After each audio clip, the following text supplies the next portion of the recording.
I want to start with the warm-up version of this, and we had a couple people around the room that did it that way that were able to help us with the expression. That's a good place to start since it's fresh in your head. We're also going to add our one from yesterday on here, and there's one more that we're going to think about together.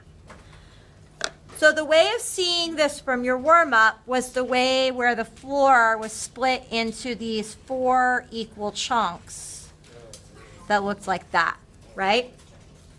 So I'm just going to draw those pieces out.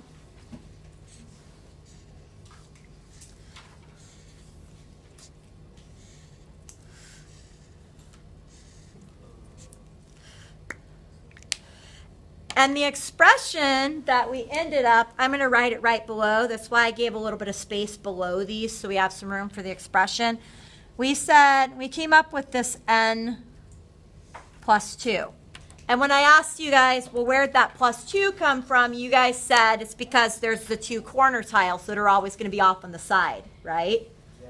So if we're going to match the expression back to the diagram, this plus 2 is this piece of each strip, right? It's where those 2 corner tiles always are.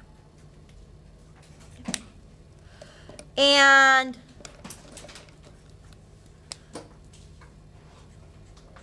the n, we said, is the rest of this. It's this middle part, right? Since it's only every other tile that's colored, the number of tiles is going to match however long this is, because you'll have one colored tile along each piece of this somewhere, right?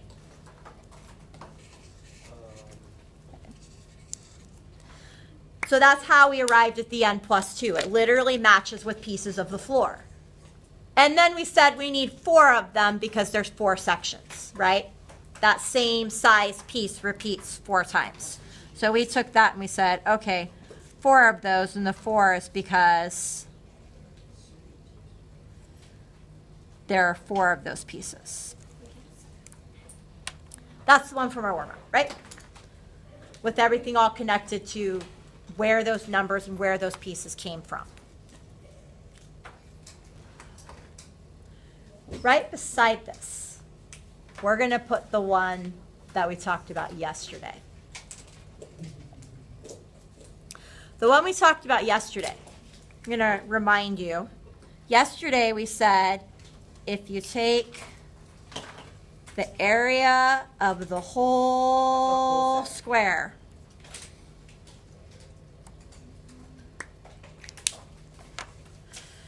so the area of this whole square, and this is just reminding you of yesterday, this is going to be however wide it is, right? But to get this whole length, you've got a couple of extra pieces hanging out up here, right? How many tiles wide will this part always be? 2. How many tiles wide will this part always be? 2. Yeah, and that comes from the problem because we know the checkerboard pattern is 2 tiles wide, right? So that means that this whole thing represents an edge of this. And we know this is a square. That was also given to us in the problem, is that they're always, the floor designs are always squares. So yesterday we said, we had it up on the board, just reminding you of it. We said that to get the area of this whole thing, one edge of it would be n plus 4, because you've got 2 tiles on either side, which is 4 tiles total, right? So n plus 4, and then since this is a square, to get the area would just be that times itself, right? Because the other edge is going to be the same size since it's a square.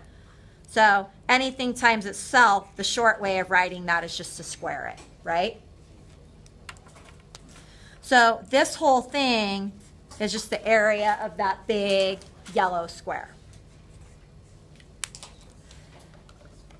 And then we said we can subtract out the little square in the middle, right? The little square in the middle, you guys had a lot easier time with the expression for that. Do you remember what the expression for the blue square was? N squared, yeah, because this is just n by n. It's already labeled. So we're going to take out, or we're going to subtract that inside square. So there's the n squared. That leaves us just this part in the middle where the colored tiles are, right? But not all the tiles are colored. How many of them are colored? Half of them. So what was the last step of this? Divide it by 2. So you have to take this whole thing and then divide by 2. And the justification for the divide by 2, we said, was only half the tiles are colored.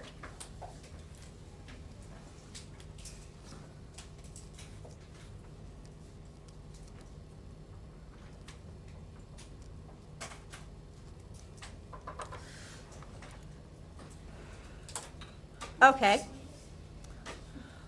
I'm going to toss one more out at you. And I think you guys can figure this. We'll figure this one out together. You ready to try the last one? These two we'd already done. Scoot this up. Here's the last one. And this one we haven't talked about, so we'll do it together right now. And you'll see in just a minute why I want you to see this one. What if I split the pattern up this way? There's 4 corners.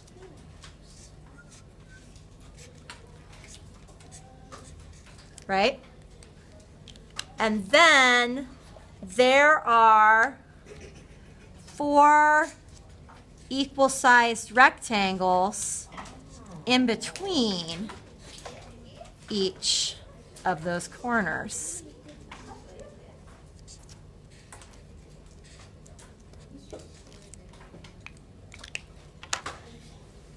In a checkerboard pattern, you guys probably noticed some things with the corners. What's always going to happen as far as colored tiles in the corners? They're always going to be even. Yeah, I heard a couple of you guys say it. There will always be 2 tiles in each corner, right? So if I have 4 tiles, or 4 corners, how many tiles total will I always have in the 4 corners?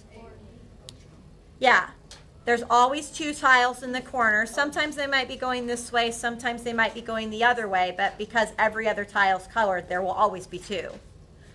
So 2, 4, 6, 8 total for all the corners, right? So I know I'm going to have 8 tiles. And that's just 2 tiles times 4 corners, right? That's where the 8 comes from. We'll label that so we remember. 2 tiles in 4 corners. And we're going to add into that this blue part, right? How many of those blue parts do we have?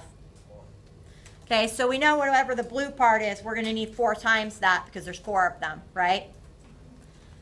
So 4 times something because we've got 4 rectangles, right? That's just the number of rectangular pieces.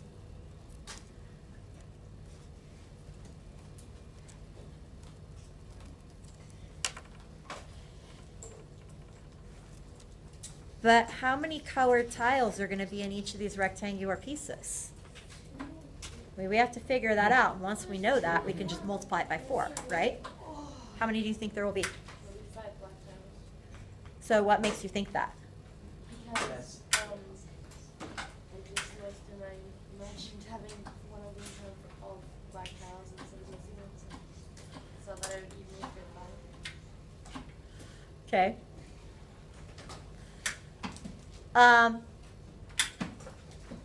A way to think of this too, in a checkerboard pattern, every other tile is colored, right? So if you're looking along the edge here, out of these 2 tiles, only one of them's colored, right? Out of these 2 tiles, only one of them's colored. And that's going to keep going all the way down here, right? So all the way along this length, there will really only be 1 colored tile at a time, right? Because the opposite tile on the other side next to that's not, it's going to be a white tile. So that means the number of colored tiles is just going to match however long this is. Does that make sense? So 4 times n.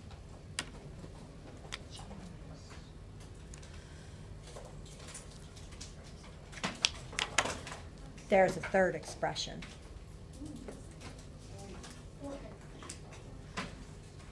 Okay. This is where I'm going to have you grab your notebook, and I'm going to have you write something in your notebook. We're going to attach this in your notebook. So if you're thinking, but wait, I wanted to glue this where we're about to write, don't worry, I'll show you how to make that work. But I want to write something down with this in your notebook, and then this is going to get attached with it. You already have a spot for this on page 2 of your notebook, right? For this problem.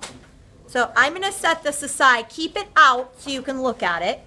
I'm going to set it aside, and I'm going to hop over into our notebook to show you guys something so we can think something through together. So here's page 2. We came up with 3 different ways of representing this, and it's the same floor design, but all 3 of these expressions look a little bit different, don't they? I'm going to take these 3 expressions and I'm just going to recopy them onto page 2. I'm going to leave a little bit of room next to each of them. So the first one we did was 4 times n plus 2. I can't see. I can't see. Oh, There we go. Better? And then we had this big long one, which was n plus 4 squared minus n squared divided by 2. And then we had the last one, which is our 8 plus So this on page 3? 4n. Page 2. Wow. We already have a spot for it marked in your notebook. We're just going back and putting it in that spot that we've put in your table of contents. So here's our 3 ways that we ended up with to represent this. I'm going to cover these up just for a minute. You have them on your other paper too. Okay, so you have them on your paper we were just color coding. I want to focus in just on this top one for a minute, which is why I'm going to cover these up. You guys know a little bit about simplifying and solving equations. What is this kind of begging for you to do to it? I see a bunch of people. Yeah, this is kind of begging for us to use distributive property, right? Like that is a distributive property problem. So if I use some distributive property on this, what does that equal? Oh, 4n plus 2. 4n plus 8. Yeah, don't forget to distribute to the second term.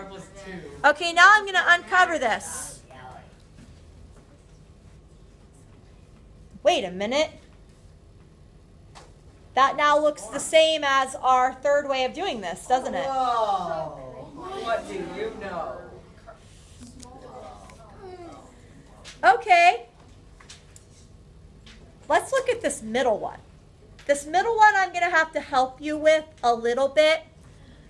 So this n plus 4 squared, it's kind of a double distributive property in a way. It gets into a skill that we haven't specifically talked about yet, and I know some of you guys might be able to figure it out by kind of distributing it all the directions. But since you haven't specifically learned it yet, I'm going to help you with just how to multiply this part out. So if you multiply just this part out, I'm going to give you just that piece. Like I said, since that's kind of reaching into a skill we haven't officially talked about yet, just this piece multiplied out would be n squared